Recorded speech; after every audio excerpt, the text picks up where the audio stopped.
So in today's video, we're going to talk about another topic that you never see talked about at a demo, gluing. And yeah, I know, everybody's thinking gluing can't be that hard. It's simply put glue on a brass tube and put it inside the hole. There's a lot more to it. When I determine what my videos are going to be, I look around on all social media, I take a look at all the pen websites, and I look at people and what their challenges that they have are. And I think a lot of people associate problems with things other than gluing, that it could actually be a problem with their gluing. So one of the things that I see is people say that their pen explodes and their blank explodes. And I know a lot of people reply with, you're going too fast, change your cutting technique, but it could also be your gluing technique. And I would always tell you to check your gluing technique. And what do I mean by that? Is if I don't have a very clear and consistent use of glue across the entire tube, and then on the entire blank on the inside, I'm going to get dry spots. When I get a dry spot, as I'm going through the turning, I'm going to hit that dry spot and it can fluctuate. The rest of the blank can't because it's adhered very strongly to the tube, and that's what causes my explosion. So if you ever have a pen explode on there, look on your brass tube, if you can see the brass tube, and see if it was dry. If it was because you didn't glue well. Some of the other things is you're going to hear people say that my pen delaminated or my tube delaminated. That's a challenge with your gluing technique. And finally, believe it or not, on wood pens, when you get to the point where you get the delamination at the end, after you do your assembly and some of my finish may delaminate, it can be a problem with your gluing technique. And we're going to talk all about that. So I like to use 5-minute epoxy. And I know everybody out there is going to say, super glue works. Well, you know what? Super glue works up until the point that it doesn't work anymore. Super glue is not intended to have any kind of shear pressure put on it. And what do I mean by that? Pressure on the side, pressure on the tangent. And super glue is an incredibly strong glue if I'm bonding things face to face. In this case, when I'm actually doing my first initial glue, I am face to face. The tube is actually gluing right into the brass, into the hole, and I'm going to be fine. But when I'm actually doing the turning, the force is now tangential. And I don't have a lot of strong shear force when I'm actually doing the turning. And so why do I want to use epoxy? Epoxy has a much better ability to take on shear turning or shear forces that are on there. Epoxy also has a much better setup time. I don't know if anybody's ever had a problem with their brass tube. They go to put it in, they're using 5-minute epoxy, and it flashes out at this point. Most people say, well, you know what? Throw the pen blank in the garbage. I'm going to tell you this. If you ever have a problem with this one, what you simply do is you cut the tube right at the point that it got stuck into the blank. Then take this piece, measure your blank. Make sure that it's exactly the tube of what your finished pen is going to look like. And then take the rest of this tube, clear it all the way out, and insert it from the other end. Now, if you have a little bit of gap in there, that's going to be fine, especially on a wood pen, because all you really need is the brass tube at the ends where I'm putting in the kit. But if I have a problem with it on an acrylic, I might have a little bit of a white spot in there. But you know what? It is a very easy save. Now, why do I bring that up? Because anybody who uses CA as your glue on putting in your brass tube, you're going to run into that at some point in your life. It is going to flash off. And then the other thing about epoxy is epoxy has a really great gap filling technique. Gap filling. So if I've got a little bit of play when I'm putting this thing in there, the epoxy will gap fill it, and you'll have absolutely no problems with it adhering because it can fill that little gap up, and it'll adhere from the brass tube all the way through into the paint. So typically, if I'm going to paint my tubes and I'm doing acrylic, I've let them dry at least 24 hours before I do my gluing in there. After I'm done gluing, I'm going to let, even though it's 5-minute epoxy, I am going to let it dry 24 hours before I actually go out and I actually put it on my tube and I turn the pen.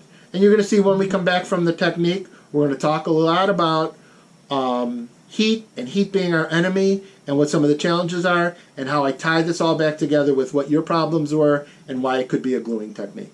So here you go. We're going to get right into the technique.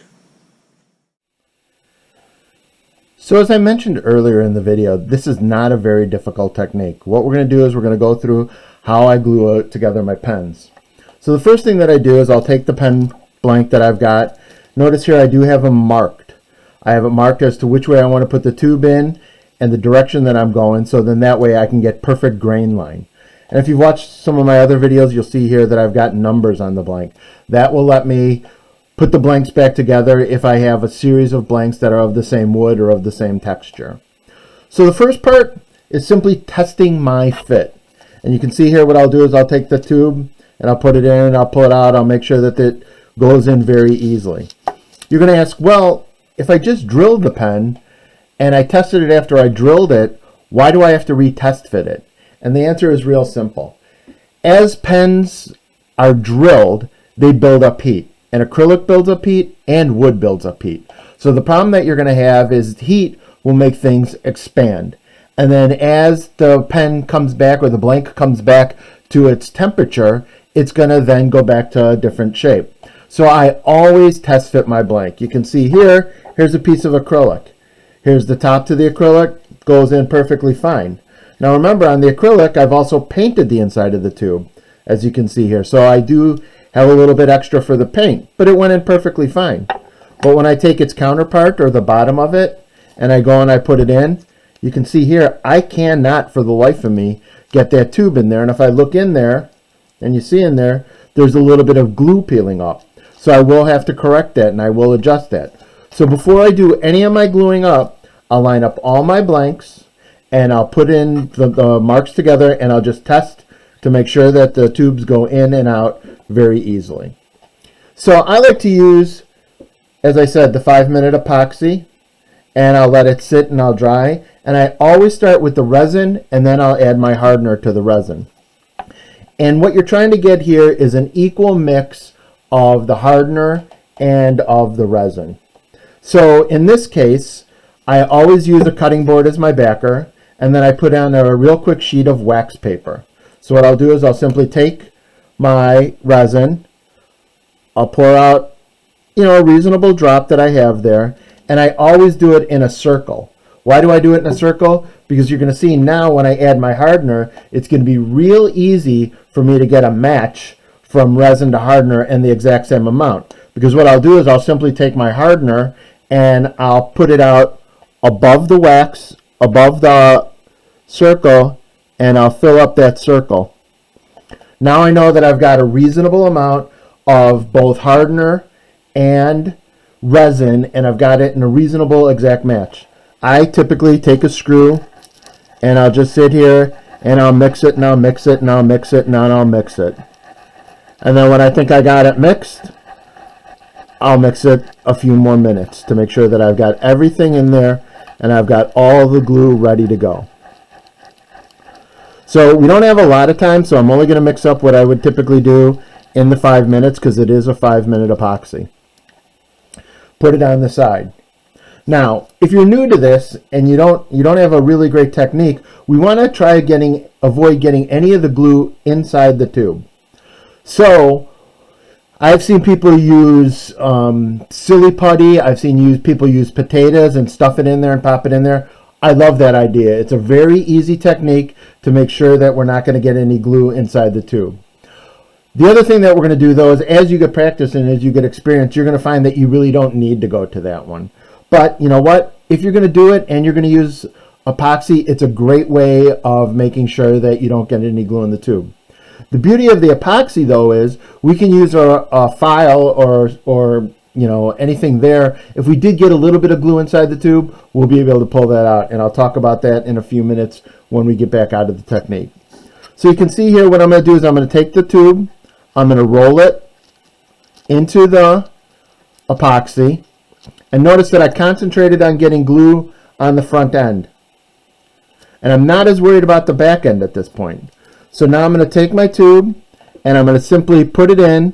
And as I'm putting it in, I'm twisting it and pulling it out. Twisting it and pulling it out. Twisting it and pulling it out. Now you can see here that I've got really good coverage across the entire tube. So I don't have to worry about blowouts from having a dry spot. Then I'm slowly, real slowly, going to push it in the rest of the way. And you can see here I'm getting bubbling of the glue at the end, which means I know that I still have glue. So I'm simply going to push it in the rest of the way. And just make sure that it's just barely inside that tube. And I'm done. Now I put it on the side, and I'm going to let it dry. I'm going to take its counterpart. I'm going to do the same thing. I'm going to lay it down as close to level. In this case, it's actually right on the flat board. And I'm going to put it in my tube. Once again, I got the direction that I want this to go. I'm going to insert it in. I'm going to go in, and I'm going to pull it out. I'm going to go in, and I'm going to pull it out. That makes sure that I have adherence of the glue all the way across the tube and all the way across the blank, so I'm not going to get any dry out. So now you can see here I still have my little bubble at the end, so I know that I'm getting enough glue that's going into it. So I'm slowly going to push it in the rest of the way. And now I know that I've got both of these pens completely glued in.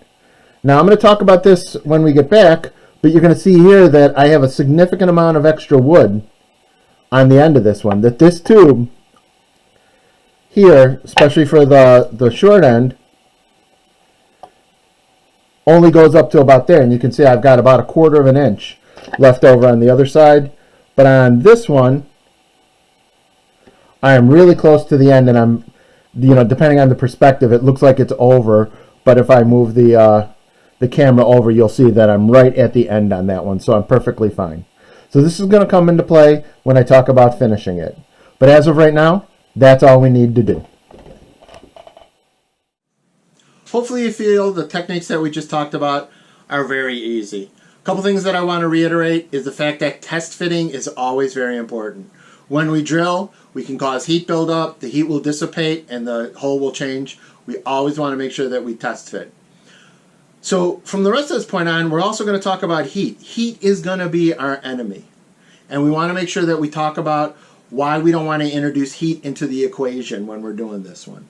And I know, earlier on the thing I said there was a couple common problems that we have where people go, I don't see how that could be a problem from gluing. Here's what we're going to talk about. The first one is everybody loves to use these pen mills. And I use the pen mills. I use them typically on wood. When I'm doing them in acrylic, I'll use my sanding center. But when I'm using this pen mill to finish the end of it, it goes in and it'll start to turn, and it's going to, especially if I've got it in a drill press, it's going to start to build up heat. This heat gets transferred from here to the brass tube. The natural enemy of glue is heat. It's going to cause delamination. So we want to keep these pen mandrels as cool as possible. So what I do if I'm doing a lot of production, I'll do maybe 4 or 5 with the 10.5 millimeter, then I'll put in my 12 millimeter, 12.5 millimeter, and I'll do a couple of them there, and I'll come back. The other thing that's really, really important, we talked about this in the video, is that if I've got a lot of extra space on top of it, I'm going to take my brass tube, I'm going to line it up with the end, I'm going to scribe a line, and then I'm going to go back to my bandsaw a 3rd time. If you watch my other videos, you know what the other 2 times are, and I'm going to cut that off. Why? It's because I don't want to generate all that heat it's going to take for that pen mill to take away all this extra wood when I can just go and do it somewhere else. So heat is the natural enemy when I'm doing the ends. Heat is also the natural enemy when I'm actually doing the turning. And the turning part of it doesn't generate a lot of heat, but sanding can generate a lot of heat. Specifically sanding acrylics. Acrylics will have a tendency to heat up. That'll then go to the brass tube, and then it'll delaminate itself on there. So when you've watched my other videos, I've got another video out there on sanding. I am not going to spend a lot of time sanding. I've made all my cuts and my finishing cuts with my tools, and I'm not trying to do any kind of shaping with my sander and trying to do any kind of shaping with my sanding tool, with my sandpaper. I'm only doing it with my tools, and then I'm just going to spend a few minutes with each grit and knock it all down. So heat is my enemy when I'm doing my blank prep ending. Heat is my enemy when I'm doing it, when I'm doing my turning, when I'm doing my sanding. And finally, one of the things that I said earlier is delamination of a pen. And what do I mean by that? If you've ever seen a wooden pen that's got a nice CA finish on it, and sometimes you'll see on the end where it delaminated. And you think, well, Mark, there's no way that that could have been how I glued in the tube. And I'm going to tell you there is a way that that could be how I glued the tube. If I get any glue inside this tube, I'm going to have a problem with it. and I'm going to have it so it'll delaminate, because when I'm doing that pressure fit, remember the brass tube is actually changing shape. That's what's causing the compression fit to work. And my bushings only go in a hair. And so I don't, a lot of times I won't even notice if there's something glue or something inside my tube until I check it first. And a bushing can fit in there with absolutely no problems. But as you can see here, this is the tube that we just glued, that it's really clear all the way through because of the way that I did it. If I was to have any glue in here on the ends, I would simply take a circle file, come in here, and I'd either sand it out.